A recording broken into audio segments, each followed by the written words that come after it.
Welcome back to Real Reviews. Today, we're revisiting one of the most devastating natural disasters in American history through the lens of one of our greatest storytellers.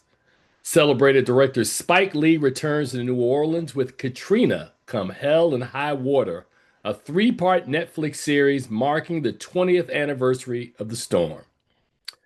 Lee first tackled this tragedy nearly 2 decades ago with When the Levees Broke, a requiem in 4 acts, a searing masterpiece of grief and rage.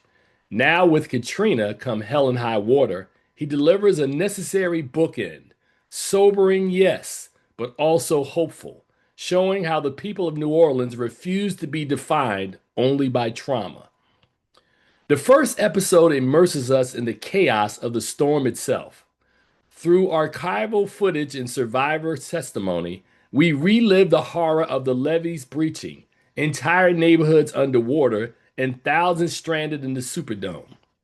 Lee pulls no punches, but also allows everyday voices, not just officials or experts, to tell us what survival really looked like on the ground. The second episode tackles the ugly racial and political realities. Black and brown residents, largely from the lower Ninth Ward, were left to fend for themselves as government agencies dragged their feet. Lee shows how cries for help were twisted into security threats by officials more concerned about control than compassion. It's here we meet Lieutenant General Russell Honore, a steadying force whose leadership helped calm chaos and treat people with dignity. The extended third episode serves as both epilogue and indictment. It covers so much ground, from the broken promises of Reconstruction to the cultural displacement that followed, that at times it feels overstuffed. But that's by design.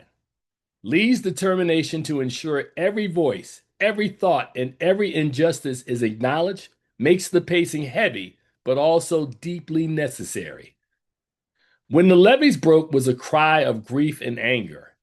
Katrina, Come Hell and High Water, is the reflection, showing resilience, inequity, and the cultural heartbeat of a city that refused to die.